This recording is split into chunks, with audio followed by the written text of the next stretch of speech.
Another harsh reality unfolding in the world of sport, along with the pay cuts, the job losses and the cancellation of just about everything involving a ball or athletes. The suggestion's been made that some contracted NZRU players may need to return to the days of semi-professionalism. In other words, go get a second job. Rugby Players Association boss Rob Nichol is with us. Rob, good morning to you. Good morning, Mike. How are they handling that idea? I mean, is that concept ever crossed their mind? You've got a lot of young men who have grown up in a professional era thinking that this is their job. Yeah, look, it's a slightly disingenuous headline perhaps, but that's what happens, I guess. Look, I think, where we're at the moment is we've looked at worst case scenario for New Zealand Rugby. What that means is north of $100 million lost revenue. We share in that revenue at 36%, so the players are going to step up. We're working on a strategy at the moment where we're going to work out what we've got to do to pull back, should we need to and when we need to, and some of those levers need to be pulled sooner rather than later. So we're working pretty hard in that respect. But, where I was coming from there, Mike, is something we've pushed for 20 years, mate. We've always said these athletes who come into a professional environment, it's about being more than just an athlete. You're not an athlete. Sport's just what you do. It's not who you are. And, we've always been big believers that the better athletes are the ones that have expanded themselves, understand who they are, what they're about, have got other interests outside of sport so they can fall back on them in tough times. And I guess what we're learning across sport and so many other businesses, isn't it good to have a solid family and support and community around you? Isn't it good to have interests outside of your core career? Because in times like these, you rely on those networks. And professional athletes, professional rugby players are no different, mate. And to be perfectly honest, if something that comes out of this is that young aspiring professional rugby players have to work hard to become professional rugby players, but also have to have another interest outside of it, which is what we push now. Then that's not a bad thing. To be fair, you're right, but a lot of the work is around the post-career, isn't it? It's like, think outside the square, don't give up your education, be interested in other stuff with a view to when you retire at 30, 31, 32, 33, you've got something to do. This is just pushing this down a little bit earlier, isn't it? Or going back to the old days when you come off the farm.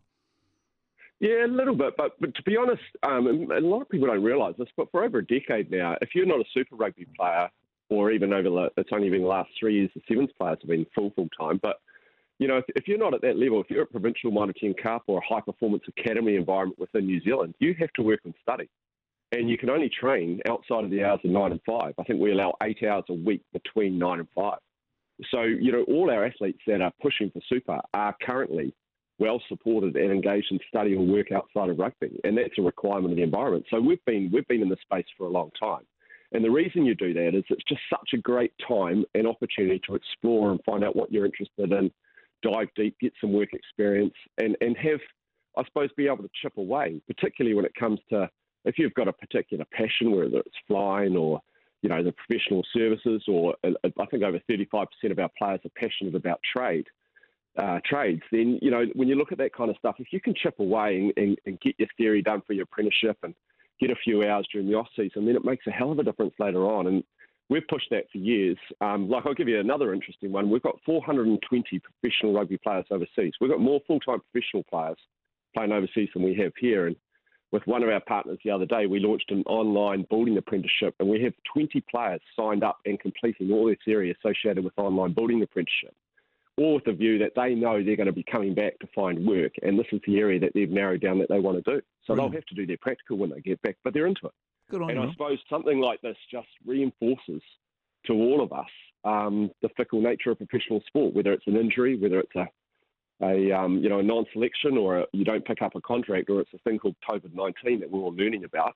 This is part of the package. But, the package that we put together and the strategy we put together to handle this year, Mike, the reality is that we're going to get an opportunity. We're looking for that opportunity. We can get back on the field, and we need the players ready to go for that. And that's the biggest thing they can do for the game right now. So, make no bones about it, our top professional players will still be focused on being the best players they can be, because they're going to have to be, frankly. Exactly. Look forward to it, Rob. Nice to catch up as always. Rob Nichol, Players Association head. Big question. I mean, there's the economic debate is there demand post this, or has the demand gone away? That was the early debate we had. And in some industries, the demand will never come back, therefore it's lost business. But in sport, the demand surely is there. If you could finish this today and just go, bang, it's over, we're out the other side, sport would be back in an instant, wouldn't it? I mean, we're all set to go. The teams are there, the structure's there, the competition's there, and that's why they're trying to hang on at the moment. And there's no reason to believe. A lot of people saying sport will never be the same. I'm not sure that's necessarily true. I mean, there will always be a desire for an All Blacks and a Super Rugby and top-level sport. The EPL, I note, for example, they're planning to go early May behind closed doors, or so goes the rumours. Maybe some of the weekend teams are going to be helped out, the squad sizes, bit of change around that, but they're thinking early May. That's the EPL in Britain.